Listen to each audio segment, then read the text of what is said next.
All right. Hey, everybody. Welcome to the Whiskey Dictionary. Tonight, I have a guest. Actually, a guest I'm very excited to have on. This is Chris from Bourbinsane.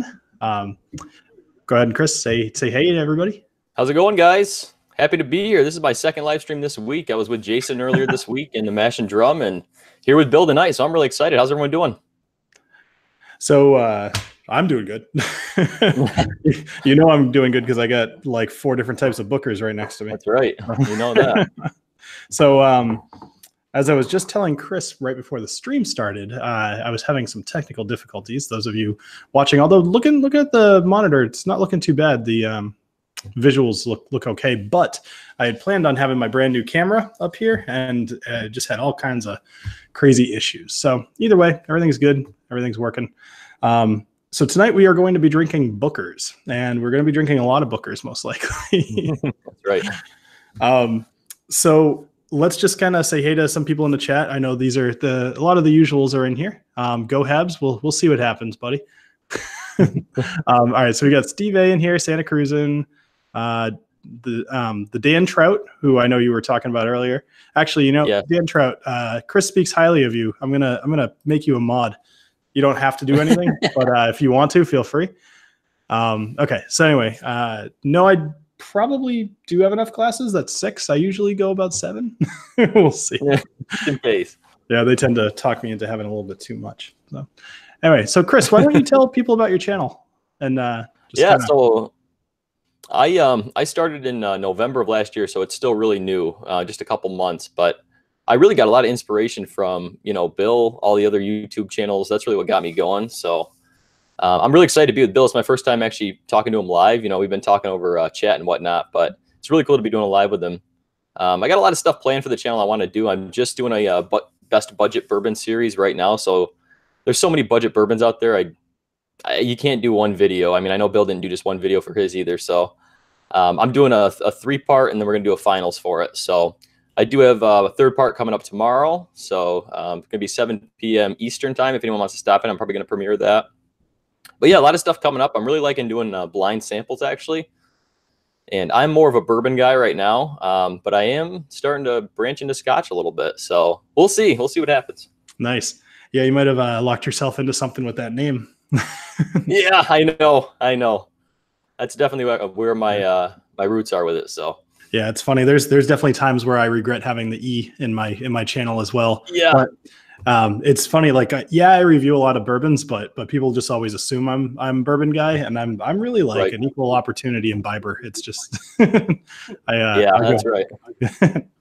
So why don't we break into something? Yes. You're the guest, so why don't you choose first? I believe All right. we were talking. Actually, why don't you tell everybody which ones you have, and then I'll do the same.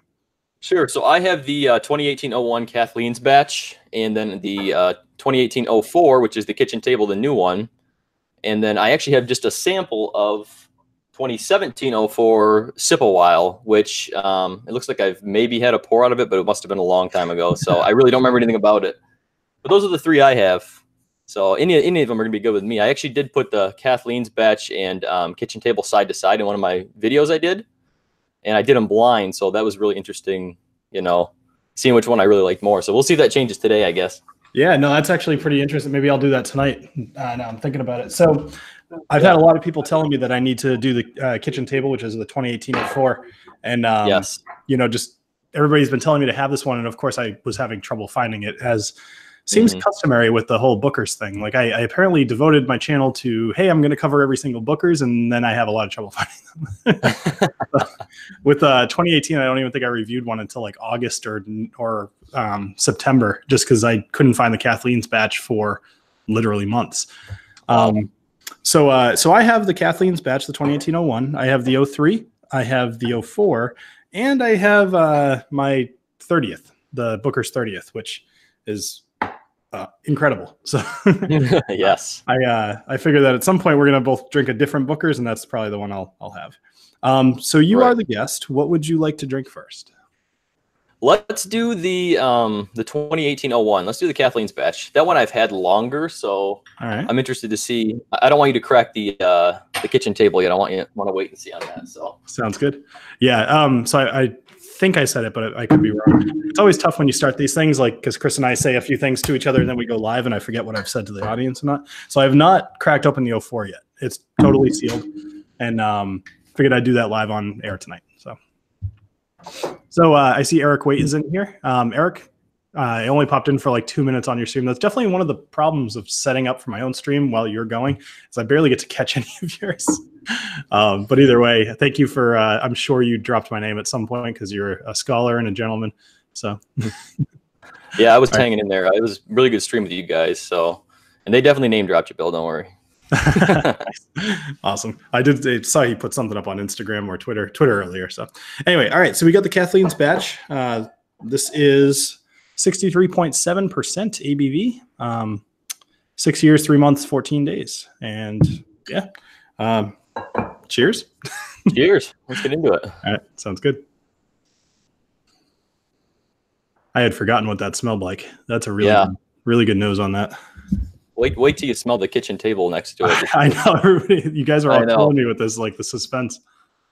It's funny. I've written the episode except for the nosing and tasting notes. Yeah, it's like not only it's like almost like going to the store and buying something and then like reading the manual on your way home as a kid. It's like you're so excited to try. Oh yeah, I used to do that. So I always get a lot of citrus on the nose in this one. Yeah, I would agree with that. For me, it's a little bit. It's definitely heavier on the orange, but I get a little bit of lemon in there as well. Yeah. It's very, very sweet smelling for sure. Yeah. It's always surprising to me how much Booker's is not just alcohol burn as soon as you smell it. Well, I know that's the thing. They're all over 60%, so you'd think you'd be getting all that, but I can barely feel it at all right now. So. Yeah, I mean, if you inhale deep enough, you definitely feel it in your throat. But yeah.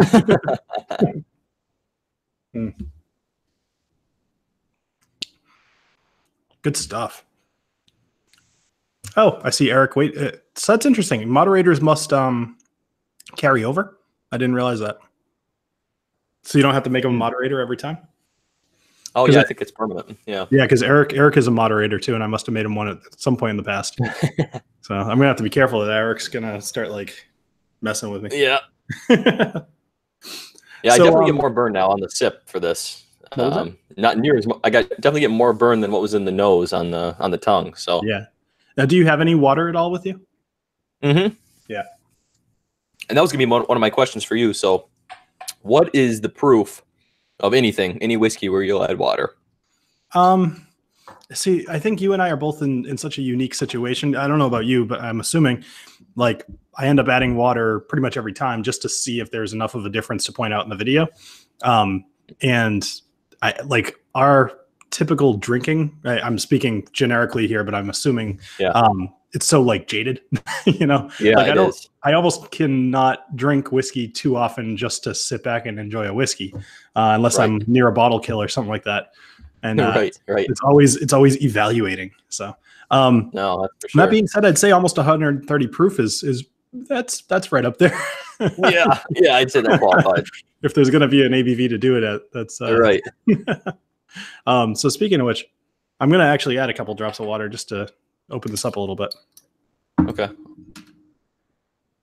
Go Habs, I can't give you a wrench. You will be the first one to abuse it. Actually, Swami would probably be the first one to abuse it, but you'd be second.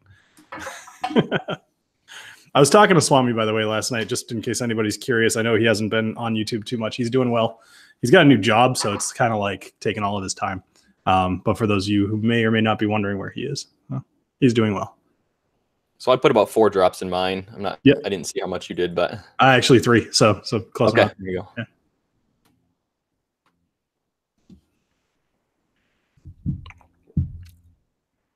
I think that pushed the sweetness up a lot for me. You know, it's interesting that it almost brings out a lot more of the oak for me. Really? Yeah, I didn't get that.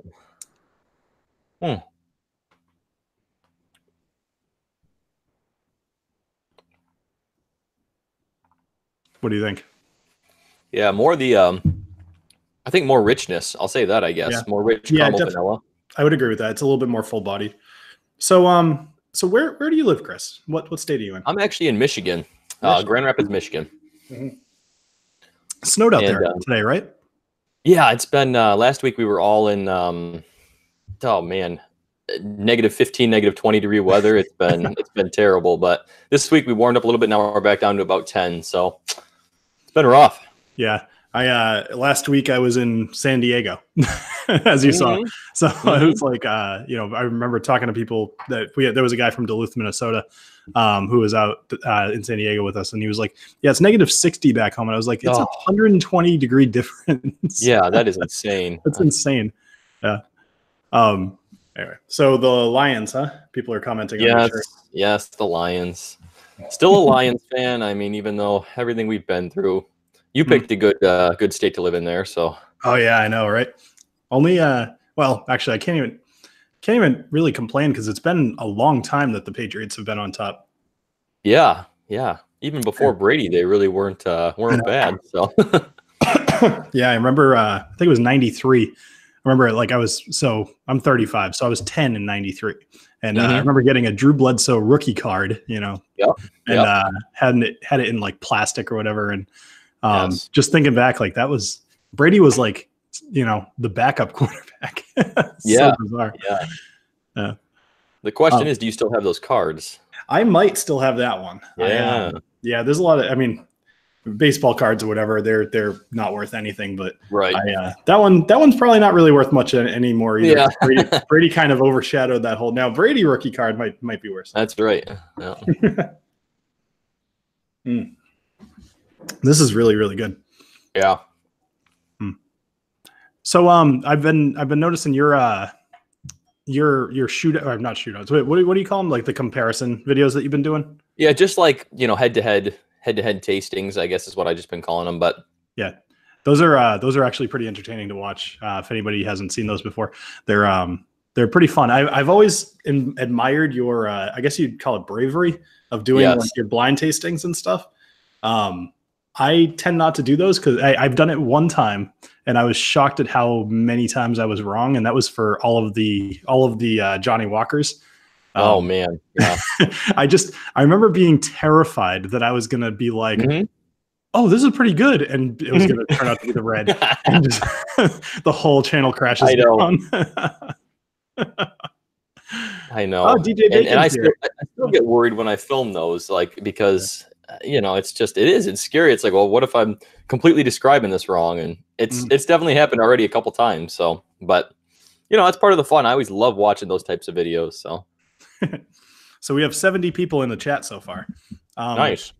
So let's pay them a little bit of attention, I suppose. Yeah, we just been chatting. Sorry, guys. I know, right? Yeah. All right. Well, so first things first, I've got a request. It's it's one that I don't think anybody's going to see coming. And tonight's actually a pretty good night to do it because if there's two things that define my live streams, it's Bookers and Power Glove. So, go Habs. This one's for you. Got that close by, I see. What was that? That close by. Oh, so he was bugging me in the Discord earlier, and I was just like, I guess I got to go get it. So there you go. So what do you have planned for your channel upcoming? Yeah, I think what I'm going to try to do is just a normal bourbon or maybe even Scotch. We'll see. Review on Tuesdays. So Tuesdays and Saturdays are my release days right now for videos. Okay. Saturdays I'd like to do maybe something like a blind tasting or a head-to-head, something like a variety video like that. Yep. I really want to do some kind of maybe like a rye flight, barrel proof light, something like that, and that kind of stuff really interests me too. So I love. Sorry, I'm just showing it off to people. Yeah. Our rye flight sounds really hard, honestly. If there's any whiskey that I find even I would put it on par with like a heavily peated whiskey as far as just frying your taste buds, and you're right, making it hard to pick out nuances after a little bit. I've done, like usually, I don't know about you, but when I film, I typically film like 3 or 4 episodes at a time, just to add some semblance of less chaos in my life, doing 2 episodes every week. And I always avoid doing the rise until either the very end or, maybe make that one of few episodes I do. So. The ryes are just so strong. I mean, it really does overpower your palate. So, all right. So, how you doing on your 01 there? She's gone. Awesome. All right, let's move on. All right. All right. So, let's see. So I'm going to pick the next one. Yep. I hate to do it because I really want that 04, but I think we should just keep going up the line and go for the 03. Hey, Santa, for a small shot of Booker's. All right. I will. I don't know, Santa. If you want, you can choose which one you want me to do. Just don't pick the 30th because I feel like that would be a little sacrilegious. So I'm going to go ahead and pour the 2017-04 sip a while since I don't have that one. Oh, okay. Well, actually, if we're gonna have the one that we don't have together, then I'll have the 30th now. Oh, right? Because you don't have the 03, right? No, I don't have the 03. No. Okay, cool. The Power Glove does not make this easier. Oh man, this 30th is so good. I'm like really excited right now. Doing the I feel so bad that of all the videos that had to get screwed up, my audio and video, it had to be the 30th. That's the way it goes, though. I mean, it's not like it was unwatchable or anything like that. You're just too hard on yourself. So yeah, thank you. I appreciate that. You've got a point because like watching it back, it was super echoey, but like there's a ton of other people doing reviews that sound like that on normal exactly. day, so. Exactly. Yeah. People are saying my favorite whiskey is Fireball. I've actually never had Fireball, believe it or not. I've never even tried it. I can't bring myself to do it. If I had, lucky, if it came out like 10 years ago, maybe I would have tried it in my 20s, but yeah. No, even then. All right. So I've got the Booker's 30th here. You've got the 2017-04? 04. Yep. Sip a while. Awesome. If I remember correctly, I liked that one. Yeah. And I've never had that. I can't remember having this. Must have had one drink, but yeah, the 02 was definitely my favorite last year, but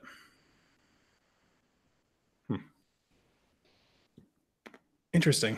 The nose on this isn't as strong as it was the other night. Now, I wish I could show this off well in the video, and I'm gonna try and just see if I can get this to show up, although I don't suspect it will. There's this weird thing that happens with the there we go. All right, can you guys see there's like a line going around there? I think you can probably see that. It's not like normal legs where it just kind of slowly drips down.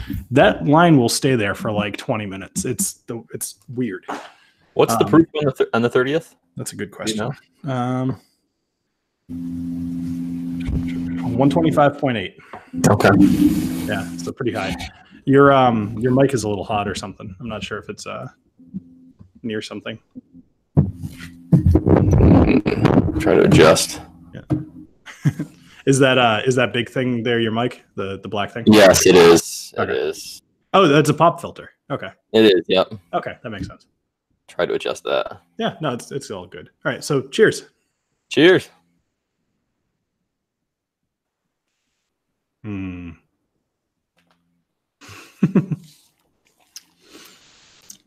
man, that's so good. I wish I had a way to like just send you this thing.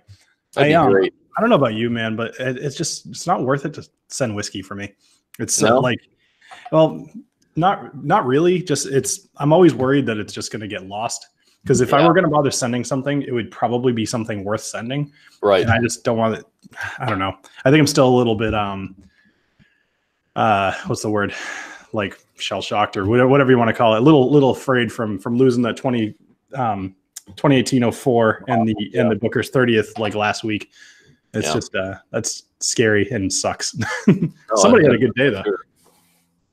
It does happen sometimes too, but it's few and far between. Mm-hmm.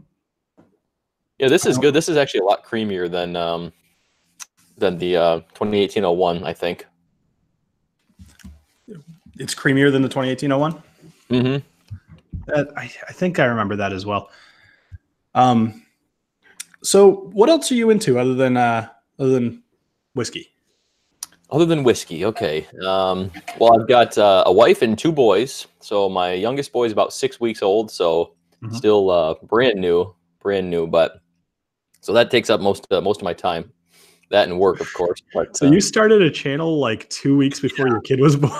Yeah, my wife may not have been too happy about that, but it was a passion, it was a passion. Yeah. So. That's pretty funny though. Yeah. Obviously, I'm a big sports fan, so all the Detroit teams: Pistons, Lions, Tigers, Red Wings. But people say that you're into making babies. Eric, yeah, never mind. So you were on earlier with, was it Mash and Drum that you were on, or was it Eric? Yes. Oh, it was Mash and Drum. Okay. Yep. Mash and Drum on Wednesday. He sent me a couple samples. I sent him a couple samples. We did a couple blind, which, yes, that was very difficult.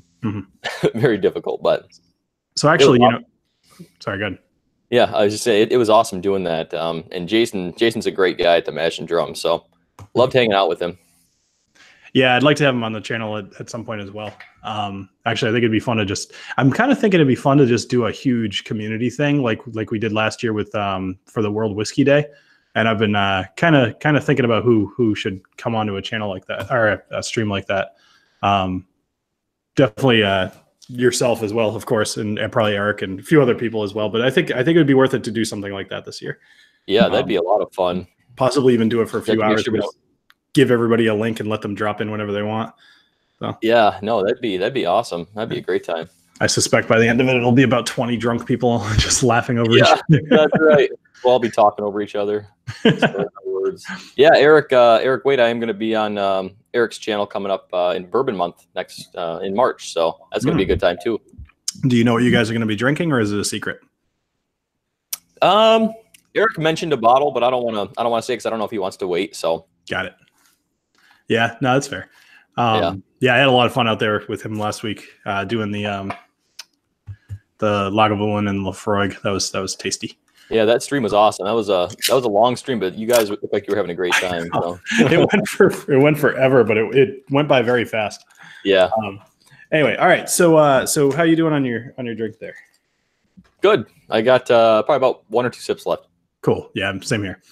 Trying to think about just kind of anything. Oh, all right. So actually, this is pretty good. So I think I might talk about this in tomorrow's episode, but that last video you and I were just talking about that I did on Wednesday. So what happened there, and I know you're in the chat, but this is more for everybody else.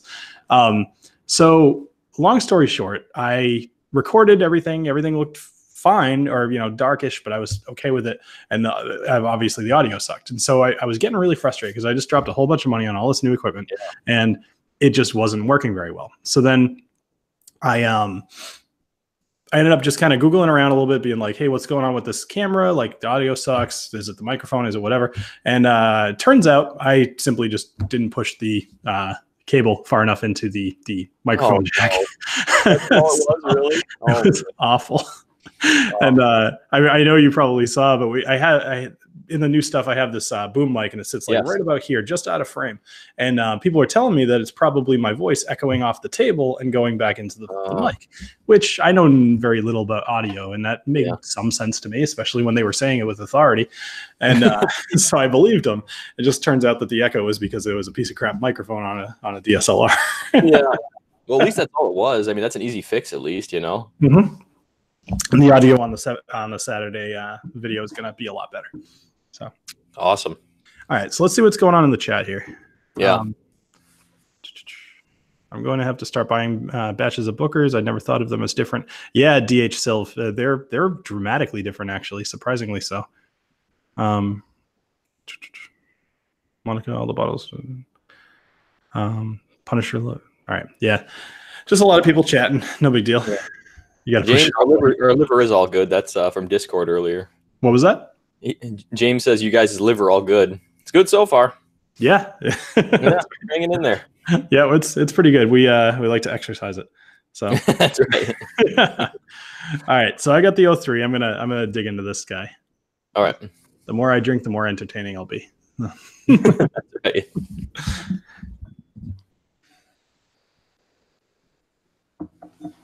This the nose on this has changed a little bit, and I haven't drank a ton of it or anything.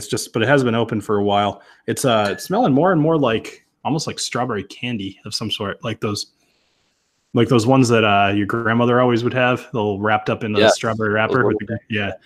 Like everybody likes those. Nobody knows where they come from. That's right. Hey, my dad's in there. My dad's in the chat. That's funny. Hey, Dad. Hey, Mom. I always feel like I make them proud. You know, they pop in, see their son drinking on camera on the internet in front of like 70, 80 people. So it's yeah. I'm sure my parents think I have a drinking problem now from doing the channel now, but yeah, it helps with the first couple of years of the kids. You know. Yeah, that's right. That's right. Yeah. So Eric, Booker's does stand out a little bit from other bourbons for me, at least. Just really the proof, and I've always been a Jim Beam fan. Really, I like that kind of nutty note that it provides. Have you been a fan of that nutty note, Bill? The Jim Beam has. It's funny. As much as Chad and gets that, I have actually gotten the nutty note very, very little in whiskeys. Really? Maybe it's just something I don't pick up so easily. But yeah, I'm sure his thing is as much of a joke as anything else. But, right. But still, like when he says that, I'm like, I just don't really. Occasionally, I'll get like a chestnut or something like that, or like a walnutty or hazelnut. Hazelnut is more the case, but like I don't know. When he's saying that, I'm not exactly sure what he's talking about. I don't think it's near as strong in the Bookers as it is in just like the regular Jim Beam white label. Honestly, I think that's more nutty to me than the higher proof, actually. But that's one I actually need to review for sure. The white label. Mm-hmm. It's funny how that one's just kept passing me by. But that and the Dewar's white label, like a lot of people tell me, but I'm just like do you really want to? I mean, that's the question. Like, that bottle's going to be in my bar for like 2 years, and then I'm finally just going to give it to somebody. That's right. Yeah. So Ralph Becker was saying that he just had the 2018-03 for the first time tonight at a dinner. What'd you think, Ralph? Just out of curiosity. Steve A also said he got a huge hint of nuttiness on that 2018-03 that you're drinking right now. On his first pour, deep peanut, he said. Peanuts, huh? You're not getting it though, huh?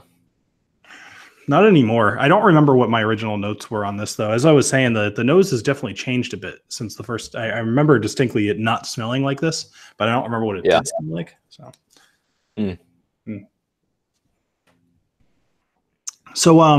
you've got a whole bunch of bottles behind you there. Yeah, I know. I often am just like harassing you in the chat, not necessarily on stream. So, what do you near a bottle kill behind you? Hey, probably Eagle Rare is going to be my closest one, I think. Have you seen that Eagle Rare? Was it 20? Yeah, double Eagle, very rare. Yeah. Oh, that looks so good. $2,000 though. I mean, I know. The canter alone's probably 1,000 of that. So it's just.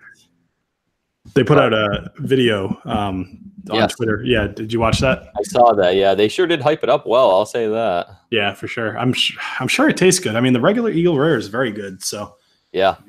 No, I sent them a quick message on Twitter yesterday, just kind of hoping that they might be like, oh, we should send that guy. Right. Yeah. Oh, we should push this thing that we're totally not going to have any trouble selling. Yeah. See, I've never had the antique collection Eagle Rare either myself, so I don't know how. It's much cheaper than the double Eagle, so it can't be that much different, I wouldn't think. That's true. I haven't had that one either. I've only actually had the 10-year, the regular Eagle Rare. Yeah. Yep. I love peanut butter, but I don't get it. I really wish I could. Blah blah blah. Rarely get nutty. Yeah. I don't know. Yeah, I think with them, I just don't tend to smell it. Like I'll get peanuts occasionally. People are kind of saying that. Yeah. If that's what they're talking about typically when they talk about nutty, then yeah, I can totally see that. But I guess I'm more thinking of like cashews, which is there's not really that much smell to them either. So I don't know. Well, taste is so subjective too. So I mean, a lot of people might get peanuts. You could get, like you said, cashew, almond, hazelnut. It could be something totally different. So you just never know. So somebody's asking what scotches you've tried recently that you liked. Yes. So my first bottle of scotch was Glenlivet 12. That was when I graduated school. That was kind of like I wasn't into whiskey at all at the time. So it was like my celebration to myself. I thought I was a badass for buying a bottle of Glenlivet. But that and then Monkey Shoulder I have. And then I actually jumped right into Ardbeg 10. So, and I like Ardbeg 10. I really do like the peat. So I think I'm going to be drawn to the peat. I'm still in the neck. Eric always talks about the neck, neck part of the bottle and how it changes and evolves. So we'll see, but I'm still in the neck right now with it. Okay. I I don't think it's ever too early for people to jump into an Isla and just kind of see what they think. Like I wouldn't, maybe too early would be like their first whiskey, but you know, just to let you know that something so dramatically different is out there. But and it's completely different spectrum, even the normal. I mean, the other scotches I've had. I mean, so. So, shoot, I just totally lost track of the question I was going to ask you. Sorry. Shoot, it was about scotch. Yeah, whatever. I don't know. So I'm trying to figure out what's going on with your microphone there, because every now and then it's just, is it still doing something? Yeah, like, is that thing getting too close? Maybe it's getting too close to the actual input. I wouldn't worry too much about your P's. Yeah, I can take it off completely, but I'll see if it helps. It's pretty crackly, yeah. And then see if that's better. So far, it's way better. Yeah. Is it okay? Yeah. All right. So you say you're into sports. So did you play like through high school or something, or? Yeah, I played basketball in high school, and all through high school. That was my big sport. That was really the only thing. I was terrible at basketball. Yeah. What about you? So I played pretty much everything, but not for very long because I was pretty terrible at everything. Yeah, I mean, like I'm 6'3", so basketball, like even as a kid, I was like by far the tallest kid, which was kind of a double-edged sword because they'd always put me a center, and I sucked. Yeah, so it's like you're right in the heat of it, and you're terrible. Yeah, right. So we got a few things going on here. Oh, thank you, Rob. I appreciate that. Anyway, so people are linking into the Discord, which just putting it out there in the point where anybody watching this on replay may still be watching. If you are interested, by all means, check the description and go join into the Discord. There's a lot more of us chatting all the time, including Chris. So check it out. Yeah. Thank you. I appreciate that. It's a lot of fun in there, guys. If you're not in the Discord, you guys should definitely go in there. A lot of fun chat going on.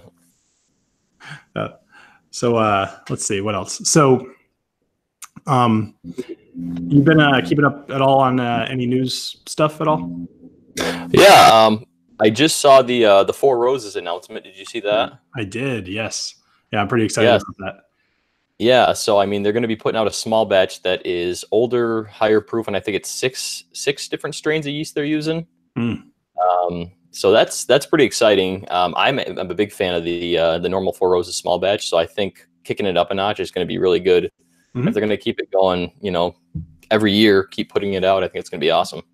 Completely agree with you. Funny thing, as you probably get too, I occasionally get people just messaging me random news articles because they want me to know about stuff. And with that particular thing, somebody messaged it to me, and I totally misread what the title of the article was. So it says something like, Four Roses adds new permanent expression to their lineup or whatever. And I read it as Four Roses adds new peppermint expression to their lineup. I'm thinking to myself, like, is there a worse taste to try to combine with bourbon? Oh man. Like, I've gotten mint out of some stuff, and it's not, I wouldn't even say it's necessarily my favorite, but it's never terrible. But peppermint, it was so gross. And I said that, I was like, I just responded back, gross. And the guy's like, I don't understand. I thought you liked small batch. So that's funny. So people appreciate that you've been kind of making the rounds a little bit. I think people are enjoying your entrance into the whiskey tube community here. Yeah, thank you guys. I mean, I'll tell you what, the whiskey community is awesome. I mean, everybody's really great. Everyone's embraced me. Anyone I've messaged her with a question about anything, Bill included, of course. It's like they're more than willing to help with anything I need or questions I might have. So it's really awesome. I'm loving the whiskey community. Nice. Well, I'm glad that we could welcome you. So I am gonna get into this 04. Yep. Are you ready for your next dram here? I'm ready. Let's do it. Awesome. You and I are tearing through this Booker's. We've only been going for 35 minutes. It's funny. I have truly come to appreciate the concept of a dram, because a dram is only half an ounce, I believe. Yes. And that is typically what I find myself pouring on these streams, because anything more than that would get real bad real fast. So yeah, you have to be careful on these live streams, because the chat's going. They're telling you to drink more. People are telling you to kill a bottle. I mean, I know some jerks after you've already been going for like an hour and 15 or whatever it was. Right. You're like, my wife needs me. I'm like, kill the bottle. So I don't know about you. Every time I go to open one of these Bookers, I make a freaking mess with this wax. Oh yeah, Knob Creek's the same way. Yeah, every time. There you go. Let's see how I do. Oh, that's not so bad. Of course, because I called it out specifically. Yeah. So, oh well. All right. So let's go ahead and open this. Yeah. I am so excited. People have been talking this up for months now. Yeah, a lot of people are saying this is the best of the whole year. So I'll be curious to see what you think of this one. There you go. So I've got it in my Maker's Mark. Glencairn. Love this thing. So I got this at this whiskey festival that I actually just bought tickets again to today. So I'm it's this thing out in Westboro, Massachusetts. I've talked about it on previous streams, but I'm pretty excited to go to that. So color's pretty dark. Yeah, it's definitely dark. Probably could have picked a different glass to do this in if I'm actually going to bother looking at the color, but almost falling out of the glass. All right. Huh. It actually has a similar nose to the 03 on first impression. Yeah. Yeah.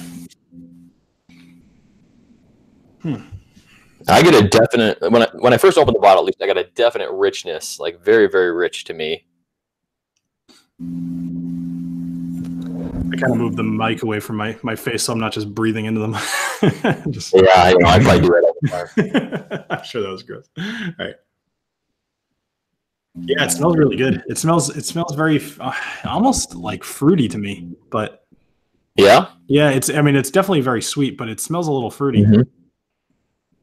Yeah, I didn't get too much fruit when I first opened the bottle, I don't think, but yeah. Of course, now that you're saying it, I guess I can get a little bit of fruit coming through, but yeah, I'm having a tough time putting my finger on it, but it's more just it's typically like that level of sweetness along with some of the little stuff in there. It's typically ends up as fruit. Right, yeah. Dark fruit, dried fruit. Exactly, yeah. Like sometimes I go with cherry with that. Like it's leaning more towards that than like a plum or something like that. So right. All right. So cheers to you. Cheers. Thanks for having me on your channel.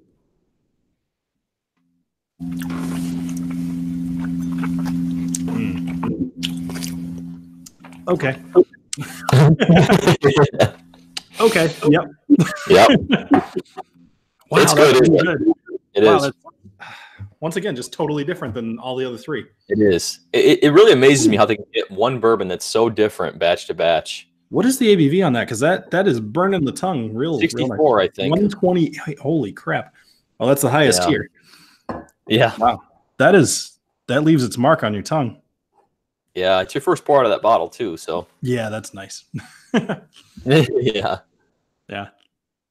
Peach and fish chips. Fish and chips. I don't know that you haven't heard no thanks, James.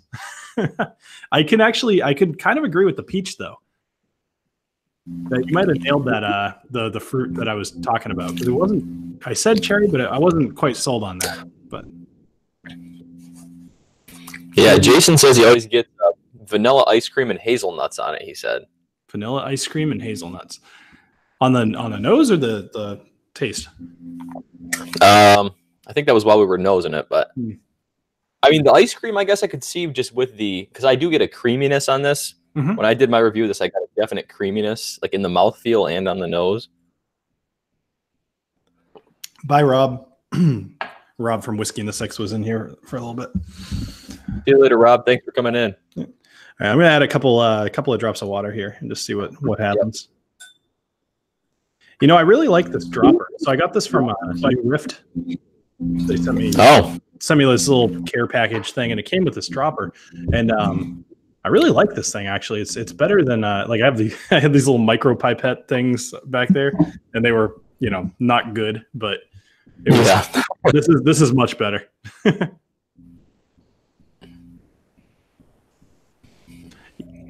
You know what, Eric? Given your nose, I would actually believe you.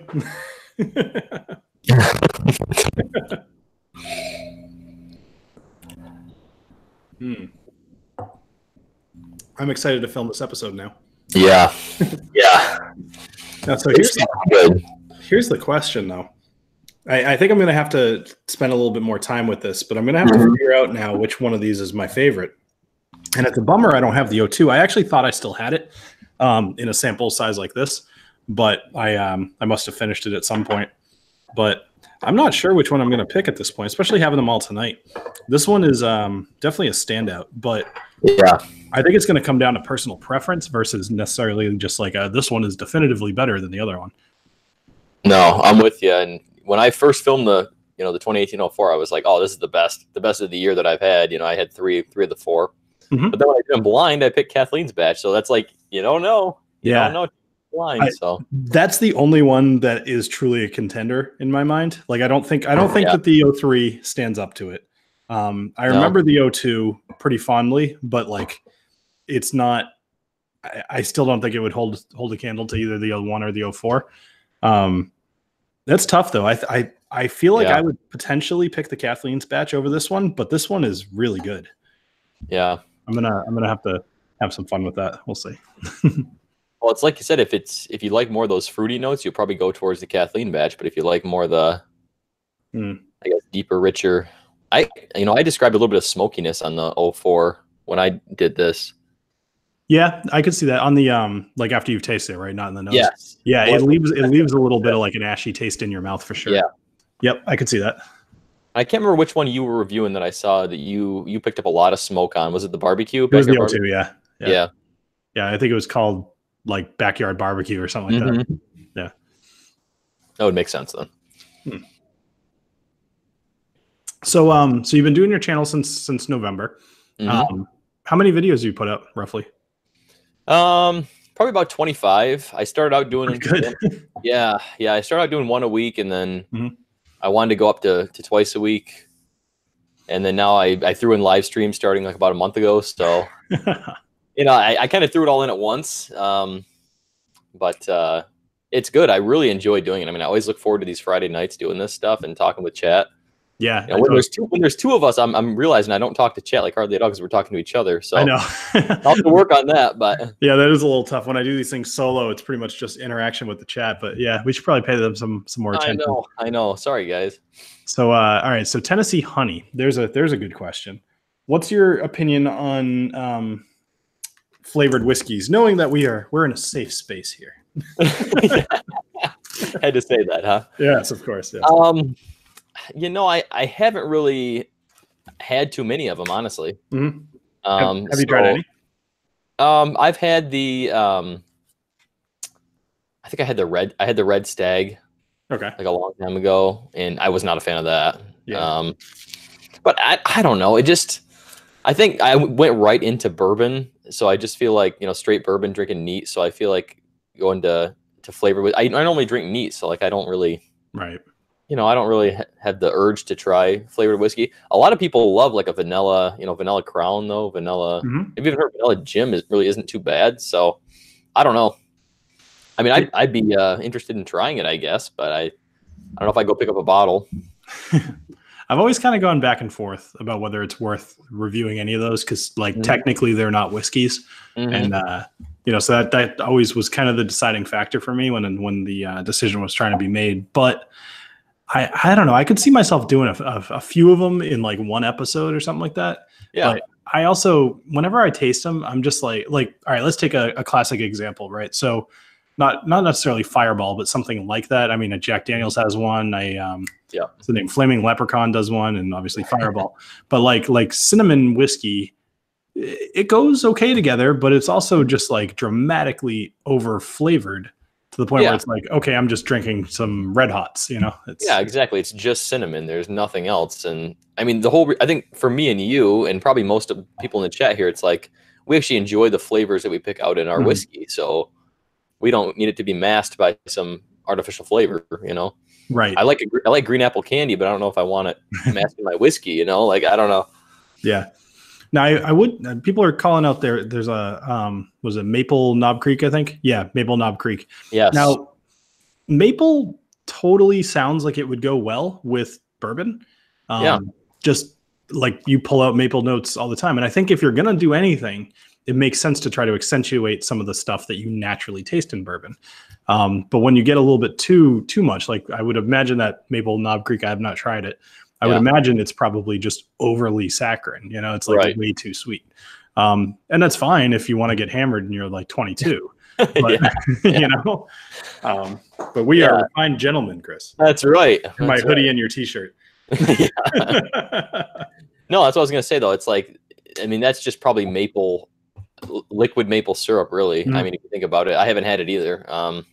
But I doubt they'd advertise it that way unless it was heavy maple. So, yeah. So I want to just say hi to Lark. So Lark is from Finland, maybe, or Sweden, or somewhere where they talk weird. And I just promised him I would say hi next time he came in. So, hey. Lark, were you the one talking about bourbon barrel aged beers in the Discord? He was, yes. Yeah. Yes. Grand Rapids is a great city for bourbon barrel aged beers. We're Beer City, USA over here, so it's the place to go. Yeah. Eric has a good point. He says that if a distillery adds artificial flavorings to a whiskey, it makes me wonder what flaws they're trying to cover up. Yeah. And that's a good point, Eric. Especially if like that's kind of all they do. For example, Bird Dog, right? So Bird Dog does pretty much exclusively flavored whiskeys. I think they might have like one, but I would almost guess that it's going to be like 48% corn or something like that, you know, like just enough to not make it worth it. I'm just kind of looking through the chat. By the way, if any of you guys want us to actually see the like if you want to get our attention, just do the whole tag us thing. Although you don't have to do the @ symbol. Eric Waite was actually teaching me about this. You don't have to do the @ symbol. If you just type Bourbinsane or the Whiskey Dick properly, it will highlight anyway. So it's definitely a lot easier on mobile if you do that. Yep. Anyway. So I'll ask you this, Bill, since you're kind of a Scotch guy, you're doing a lot of Scotch reviews now too. So what do you think would be a good transition Scotch for a bourbon drinker? That's a good question. What would be your recommendation on that? If I was to go, pick up a bottle, what do you think? Sure. What immediately comes to mind is a sherried Scotch, only because it tends to be a little so it's easier to approach because it's, I mean, as we were just talking, I do tend to like fruity whiskeys of some sort. I like the whole gambit, but certainly getting into something, I always find it easier to go in gently than just like maybe jumping into an Octomore or something like that. Yeah. So I would say something sherried, maybe like the McKellen sherried, or I always liked the Glen Moray sherried just because it's inexpensive and it's pretty good. So like if I were to recommend something to somebody who never really bought whiskey, I would probably recommend the Glen Moray sherry cask finish. I think that's pretty good. But there's 100 of them out there, and I know most of them are pretty good. Yeah, Scotch is such a wide range. I feel like compared to bourbon, bourbon I can navigate better, but Scotch is like if you don't know anything about it, like which is kind of like me, it's just like such a wide world out there. Yeah. Now, a lot of people are saying, only one, actually, a few people did say Balvenie 12, but there's just a lot of 12s out there. And it's interesting because a lot of people are suggesting like low range whiskeys, Highland Park 12, Glen Dronach 12, Glen Dronach, and McKellen and Balvenie. They're all 12. So that's interesting to see because I almost think that it's better to start somebody off. If money's not really that much of an object, start them off in a little bit better than the entry level. But that's me. Yeah. I've heard really good thing about the Balvenie Caribbean cask, and Spencer just mentioned it. Yeah, I saw that. Yeah. I don't think I've ever seen a bottle of that, but I haven't really been looking for Scotch as much either. So, Yeah. Now, do you ever travel at all, Chris? Obviously with a 6-week-old, you're not doing too much right now, but are you much more travel? Yeah, it's been a little while, but we went to Kentucky about 6-8 months ago. We took a guy's trip down there. And that was my first time going. And like I said, I'm pretty new to bourbon overall, so I definitely wanted to make a trip. We hit probably 4 or 5 distilleries, but we stayed in Louisville, so we hit all the Whiskey Row right downtown. That was a great time, though. Yeah, I'm a little jealous of that. I've been to Kentucky one time, but it was before I got into whiskey, and I spent 4 hours in Mammoth Caves. doing that whole thing, which was awesome. Like I really enjoyed that, but I also was like, now I'd be all about going to the distilleries. Yeah. I got to get over there at some point and do that. It just feels like almost a shame that I haven't yet, Yeah, no, that'd be really cool if you could bring all your stuff and do some hands-on stuff with you, trying samples and all that. That'd be really cool. Yeah, for sure. For a lot of reasons, that'd be really cool. That's right. Yeah. So, all right. So I've had all 4 of these. You've had all 4 of your bookers at this point, or 3, 4? Yes. Yeah, I had 3 of them. Yep. 3. I don't know why I can't keep straight what you have. So why don't you pick another bourbon? I have one on the floor here that I'm going to do. You don't have a Blanton's, do you? I do. I have a Blanton. I have a Blanton single barrel select. If that's all right. Ooh. All right. Well, I mean, I don't want to make you drink that on. No, it's already open. So actually, that is the one that Jason and I on Wednesday we reviewed. We talked about. Well, if there's one that you'd rather drink instead, that's fine. I'm going to bust out the Blanton's. I think Blanton's is good because then we can actually see what the tasting notes are side to side. That's pretty cool, actually. Yeah, it's a good idea. All right, so why don't you grab that? Yep.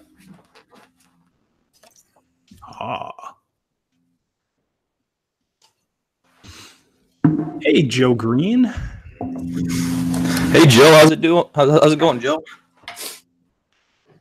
Let's see what else. Did pirates really drink rum? That's a good question, Joe. I would guess yes, but I think it's probably more that they drank water that had been in rum barrels, or that they were transporting rum. Molasses and whatever is just very easy to turn into rum. So,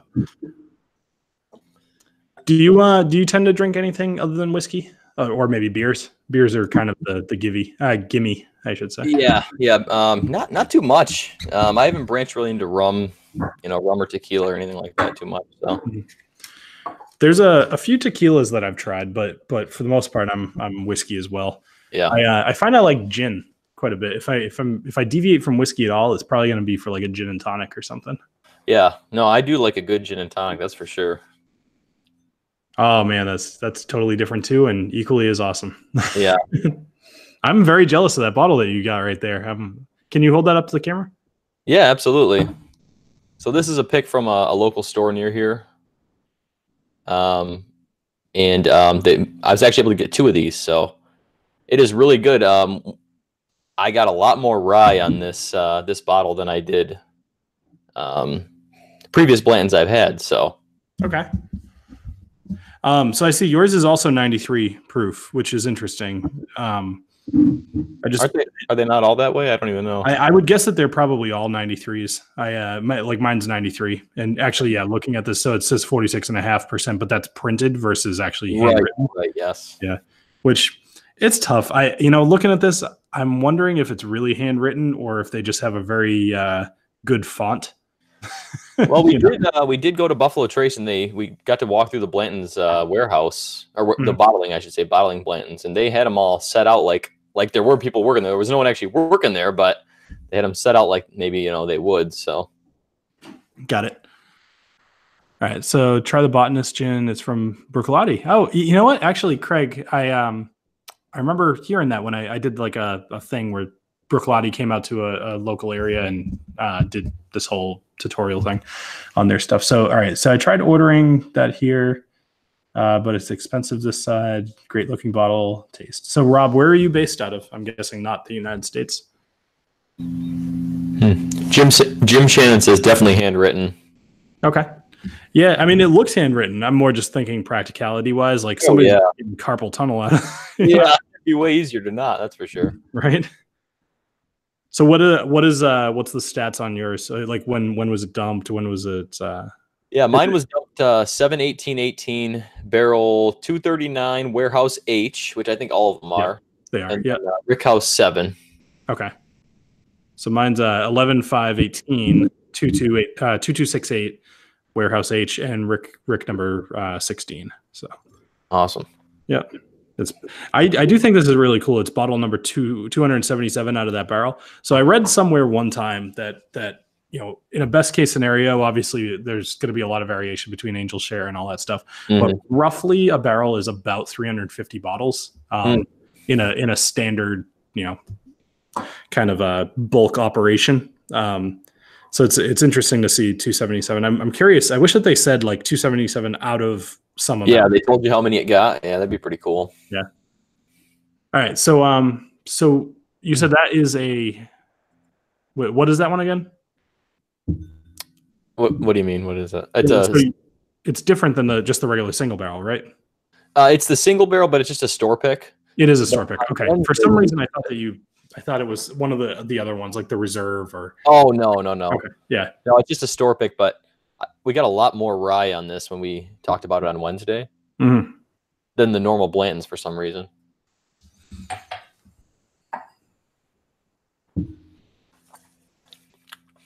And actually, it tastes a lot sweeter today. It's only been 2 days, so it really should. Maybe. Did you just open it on Wednesday, or no? Yeah. Did you just open it on Wednesday? Probably about a week ago now, when I sent a sample out to Jason, and yeah, so it's only been open about a week, but still, it does taste a lot sweeter now. Nice. Yeah, this bottle's about half gone. I had a Christmas party. It was the same one for anybody who caught the episode on Amrit. It's that same Christmas party. I had a bunch of people kind of show up, and people generally know that when they come to my house, I'm just going to be forcing whiskey on them. So they're usually, it's part of the reason they come over for the, but yeah. So, this was the one I was like, hey, what do you typically drink as far as bourbon goes? And there's a lot of Jack Daniels that gets brought up or whatever. And I'm like, let's try Blantons because I want to ruin you. Yeah. I'm going to skip the first like 4 steps of your bourbon journey. That's right. Yeah. So I gotta say, I love the name of your channel. When I first saw that, I thought that was extremely clever. So yeah, thank you. I mean, nothing can beat your name. That was just the ultimate. But I'll tell you, it started out like I was trying to go through a whole bunch of channels just on YouTube, Instagram, and see what's already been taken. Yeah. Most stuff's is gone already, so I had to just try to find something. Yeah, well, you did pretty well. I was a little when I saw your name come up. So there's a lot of people, especially on Instagram. I've noticed that's got almost a larger whiskey following than any other platform I've seen. Yeah. Like I'll randomly get followers, and it'll just be like, "That's a totally clever name," but like the guy's had his account for 7 or whatever years, for several years. Right. And I've always thought that was interesting. But I'm totally with you. It was. Luckily for me, it wasn't that hard to find an available name, but you came up with a good one. So yeah, well, thanks. I appreciate that, guys. All right, so what else we got going on? Conor McGregor guest appearance. Now that would not end well. I don't think anybody watched that episode and thought that I was giving it a glowing review. And there's a good 500,000 people who have watched that at this point. So, man. So nobody can beat the Dick. Yeah. DJ Bacon. Now, James, if anybody ever gets that name, let them know that them and I need to do a collab of some sort. You have to do a meetup. I feel like I would just have to dominate that conversation. Otherwise. Oh man. You got a good point, Jason. I just didn't really want to bash the hell out of it because it really spoke for itself. And clearly that was a good move. So yeah. So Rob's been having Ardbeg since the last stream. Yeah, I'm not surprised. That's hard to come back from. You don't start with Ardbeg and then go down to Blanton's. Yeah, I was considering pouring one when I was watching Eric earlier, but I was like, no, I better not. It's going to wreck my palate for the whole thing. So I think I polished off my Ugadale, and I think I polished off my Corey Vrecken. I'm pretty sure I still have the NO, and I think I have. No, I gave the 10 away to somebody. I loved the 10, but it was. Yeah. It's just you actually have like enough space, like so. I'm guessing this is just some kind of back room in your house that you've been able to, my basement. Yeah. Oh, it's your basement. That makes sense. Yeah. Yep. Yeah. We every room I've tried to have for myself in this house has turned into another playroom. I'm already getting that. Believe me. we have 3 different playrooms in our house. Yep. Ridiculous. That's right. Which Ardbeg is your favorite? Corey Vrecken by a lot. Really? Okay. Yeah, I'd say that the Ugadale is a second, but it's fantastic. But Corey Vrecken for me is just like it's way up here, and the Ugadale is probably like here, 10's right below that, and then the no is like way down here. Okay. But So yeah, a lot of people less- like the no, but it just didn't do it for me. Okay. Yeah.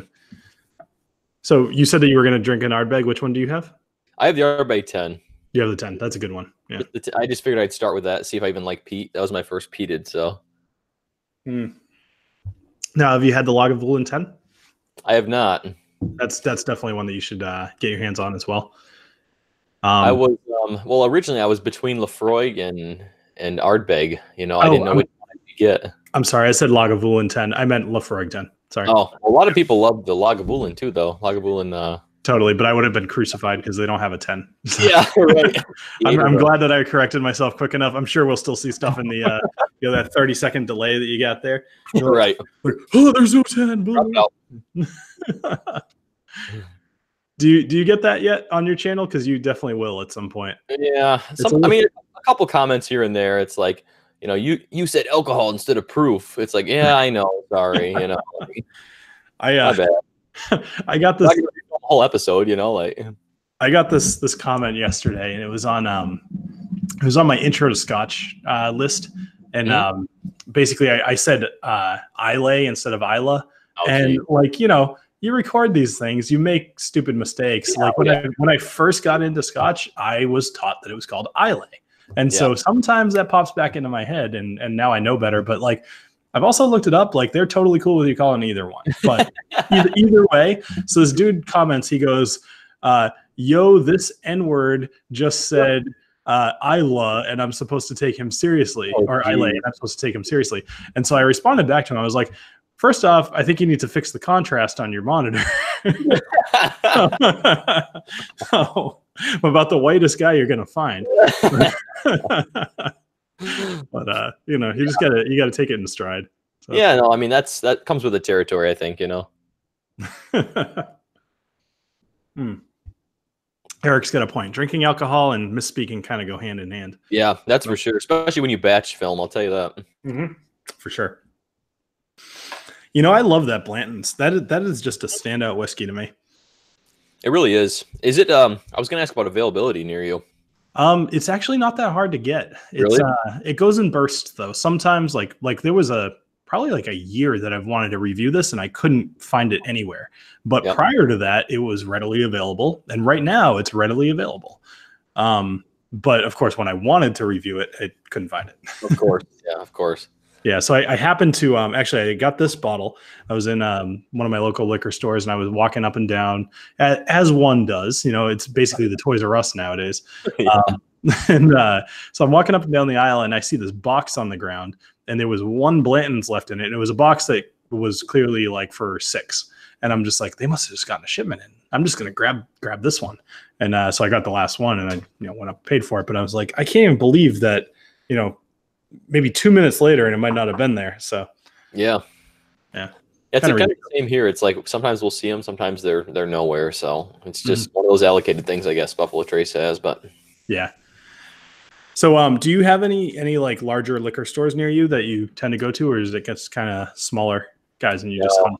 Michigan doesn't have like a Total Wine or anything like that, Liquor Barn, so we're kind of stuck with just whatever's local. But you know, it's all about, I guess, how often you stop in and people you know talk to and network with a little bit. So right, that's what I try to do at least, but it's still tough sometimes. It totally is. Yeah. It's but you're completely right. You got to get to know the owner and just kind of make friends with them, and eventually they'll hook you up a little bit. Yeah. So do a moonshine review. So somebody wants me to review moonshine. I've considered that actually. I used to have, what is it, Penalt, I think is the name of it.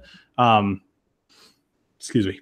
It was a moonshine that I had. It was one of the first whiskeys I ever bought, actually, because I was like, it was before I even realized that like clear whiskey wasn't really aged or anything. I was just like, oh, that's a different kind of thing. I'll grab that. And it was like probably $20, so it was cheap. I remember it took me forever to drink it because it was terrible. Yeah. Let's kind of just be like rubbing alcohol at that point. Yeah, right. Gotta be. So do you have an E.H. Taylor back there by any chance? I got a small batch. You have a small batchy? Is that a small batch? Is that different than the one I have? I don't know. That's the one you had me kill like 2 streams ago, but I got a backup. So. Oh, okay. Yeah, never mind. Oh, you're good. I got a I backup. was just thinking I want to have one more dram of something. It's after 10, which is totally fine. What else you got? So let's see. I've got Willet Pot still. I have a few from Iron Root Republic. I've got the Blackened. I've got the Eleanor, Knob Creek, Jefferson's Ocean. I've got a Maker's Private Select. Another one that I can't see from here, and then an Elmer T. Lee. Okay. I've got Jefferson's Ocean Weeded, Voyage 16, and Cast Strength. Jefferson's Scott, Dummies, welcome. Thanks for stopping in. Hey, what's up, Scott? All right, why don't you just go grab something, and I'll go grab something, and we'll see where we end up. We'll meet up. All right, give me 1 sec.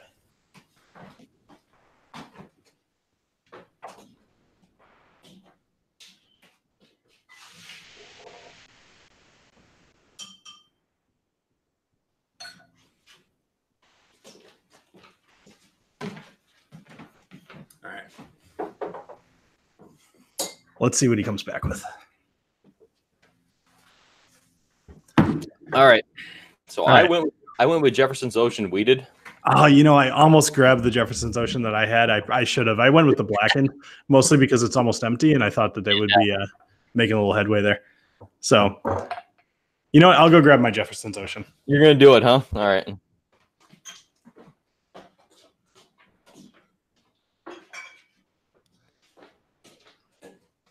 So mine is a Voyage 13.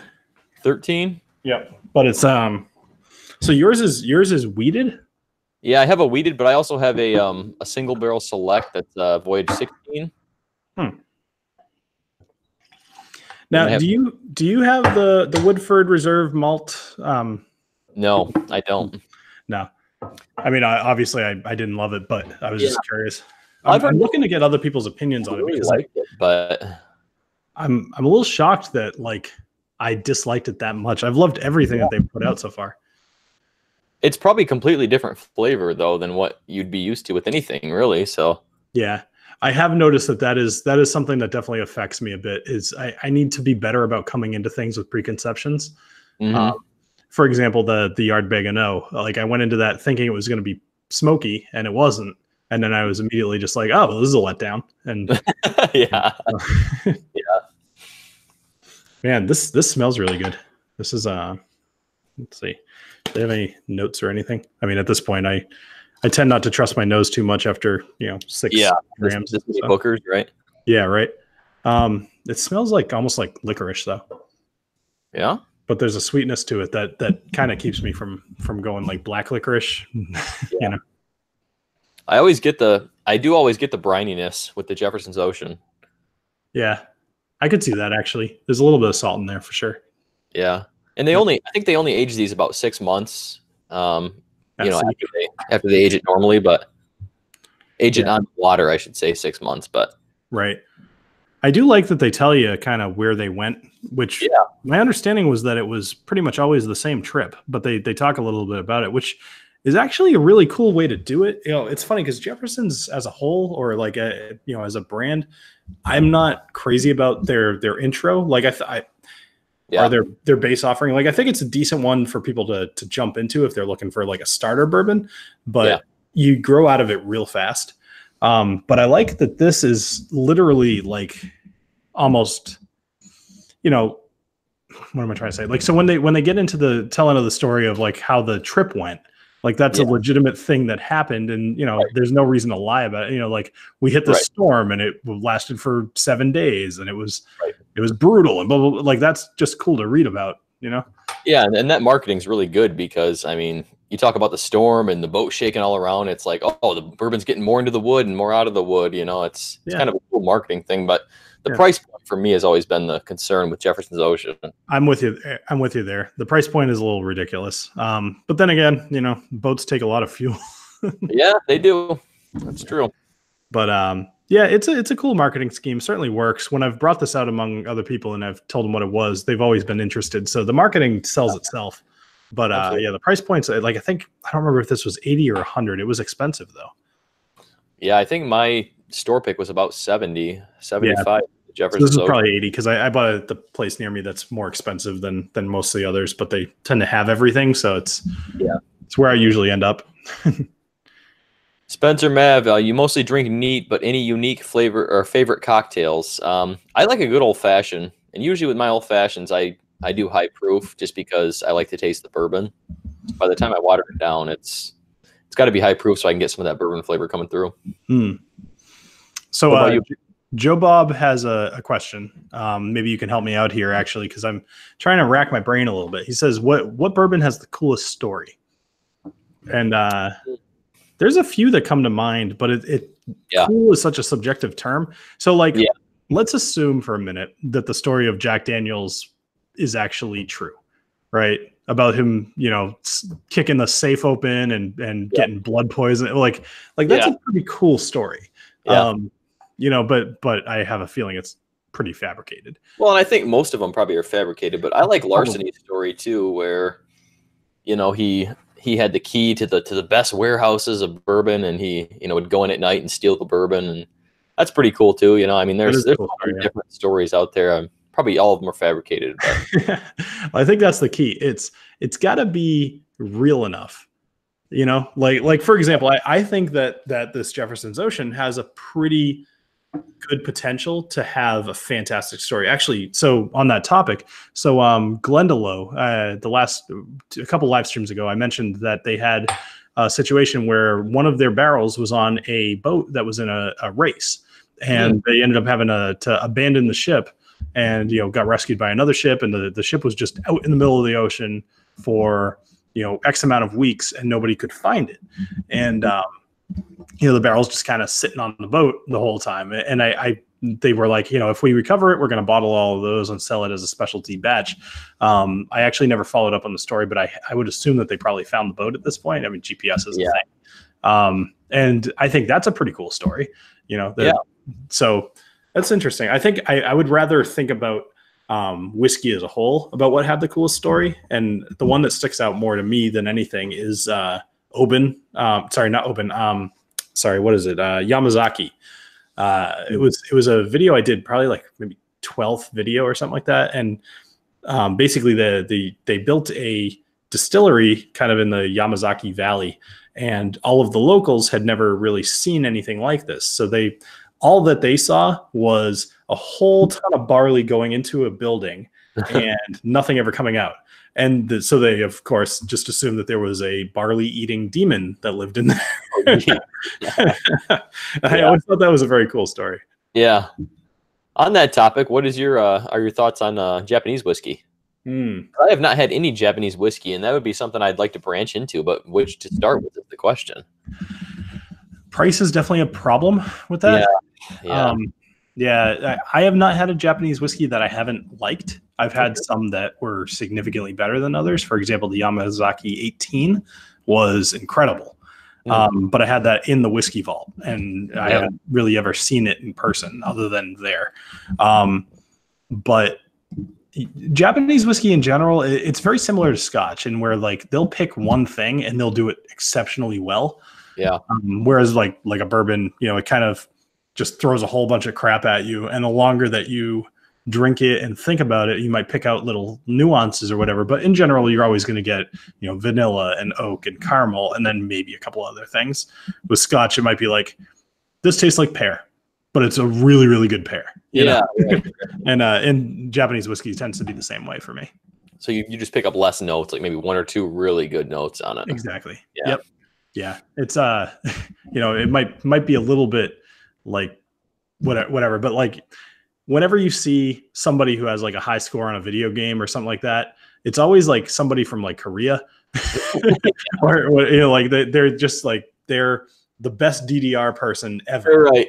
And I feel like that to some degree, obviously Korea and Japan are different places, but like there's that specialty thing that you hear about. And I almost wonder if it's just because there's so many people, but I don't know. I think I'm a little bit too close to that line of being racist, and that's not the intent there. No, I don't think you meant that. I think it's a work ethic thing, though. Like, I mean, work extremely hard and put out a good product, Totally. Yeah. And I think that's kind of it. It's they pick one thing, they do it exceptionally well, and that shows in the product. So that was my intent. Thank you. Yes. Absolutely. So what do you think of this Jefferson's Ocean? You've got the weeded one. So. It is really good. Have you had the regular Jeffersons or not? The Reserve? I have it back there, yeah. Yeah. I think the Oceans is better, in my opinion. Totally. Yeah. But I mean, still the price point for me, for pretty much all the expressions are just, the cast strength I have, I think it was over $100. Yeah. I don't think I'd do that again. But I love high proof bourbons, more, but that's a lot. You can get 2 really good bourbons for that price. So, and that's always the trade-off, especially as you're kind of getting into it, especially in our case where money towards a bottle means a video. Yeah. It's tough to sacrifice, $100 towards a bottle when you could do maybe even 3 or 4 episodes out of that $100. So right. Yeah. But that being said, if Jefferson's only put out the Ocean and that was just Jefferson's, I think it would be something that was like renowned versus just something that is an expression of a mediocre whiskey.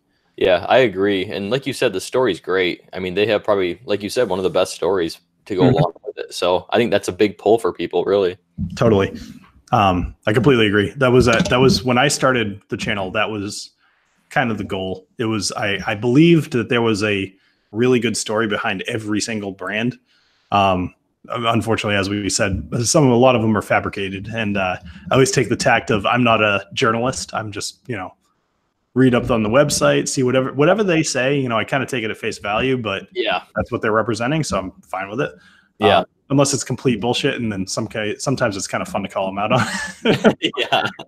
But that's like, for example, Uncle Nearest, right? So Uncle Nearest has made this huge deal about like this guy. He was actually the one to teach Jack Daniels about distilling and all this stuff.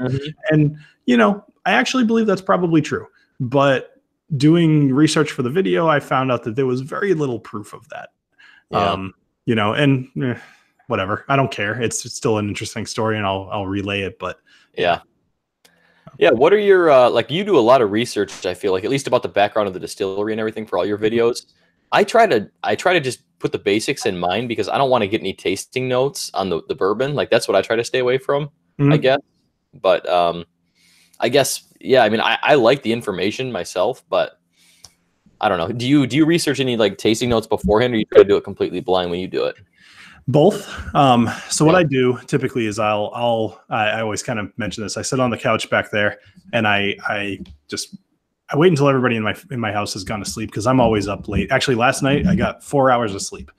So it was just like, and I mean, you've got a 6-week-old, so that's standard for you. But, right. I've got no excuse. I just don't tend to sleep very much. Actually, I was up late editing the Blanton's video because that's coming out tomorrow because it was like really fun to do. I haven't enjoyed editing a video that much in a while. So those of you waiting to see it tomorrow, I think it'll be pretty good. Anyway, so I will usually go sit on that couch after everybody goes to bed and I'll write down my nosing and tasting notes.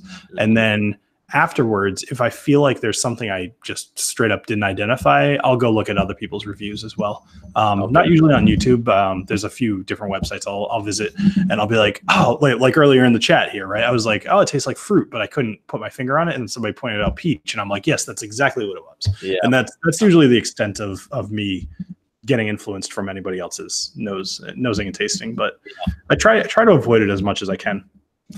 Well, at the same time, you want to make sure it's like you said, it's not something completely obvious you're missing because you don't want to look like an idiot when you you put your review out. Exactly. Yeah. Dan, thoughts on Elijah Craig handpicked small batches and barrel proof? I'll tell you what, barrel proofs are some of my favorite bourbons I've ever had. I love them all. The C batch for me specifically was really good, the 17 and the 18. And then anytime you can find an Elijah Craig store pick, get it. That was actually my first bourbon I ever bought, and that's what hooked me to bourbon. So Rob Sparrow's he's pointing out the fact that my 1, 2, 3, 4, 5, 6 dram of the night I didn't go into the nosing and the tasting.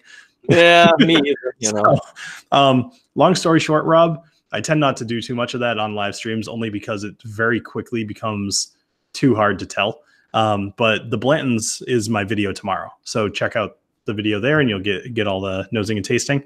That being said, I did a very different type of video for this. And I'll tell you that within 10 seconds, I told you that you should go out and buy the bottle. So, before I even technically had a sip. So definitely do it. So let's see what else Lark likes the brown walls behind me.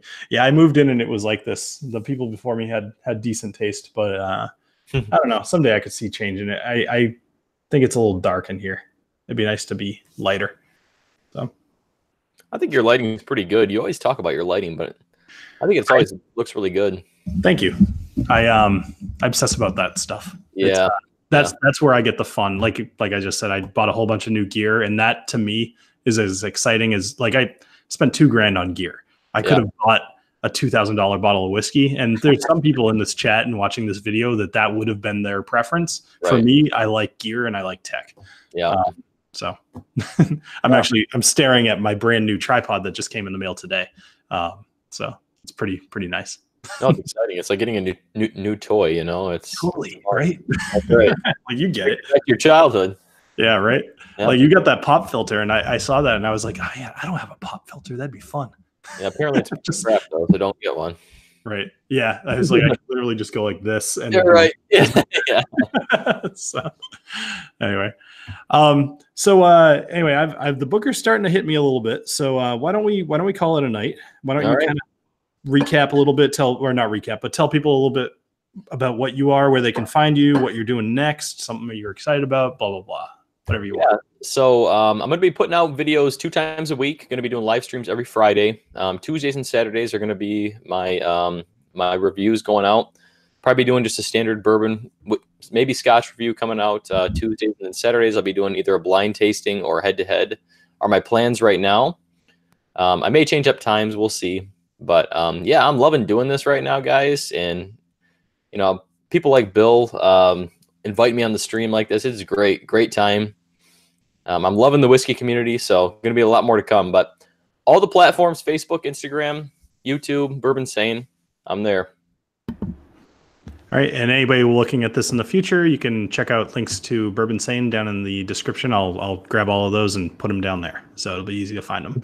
How many subs do you don't have a ton of subs right now, but I think we can get you up pretty high. I did the same thing with Malted Man Cave a couple of weeks ago, and he's like 10 people away from 1,000. I think I got him something like 200 subscribers. So what are you at right now? So as of the stream starting, I was at 250. So I don't know what I'm at now. I haven't even looked, but 250 is where I'm at. So all right, let's see what we can get you. So in about a week or so, I'm going to check up and we'll see what we got. All right. So all right, well, thank you, Chris, very much for being on the stream, and thank you everybody in the chat for being involved and hanging out. It's I love these Fridays. I think it's great. We got Eric, and then we got me, and then or whoever's with me, and then sometimes some people come on afterwards. I know you're hoping to kind of take that spot right after me, which I think would be great. Yeah. Sometime Mash and Drum does that, but either way, we got kind of this Friday night of streams and drinking and fun. It's a good end to the week, so I'm going to keep this going. You guys are going to keep this going, and I hope that you show up to each and every one of our streams. So, Chris, thank you very much for being on the stream. And thank you. Yep, and I don't have anything in a glass right now, so cheers. Cheers, guys.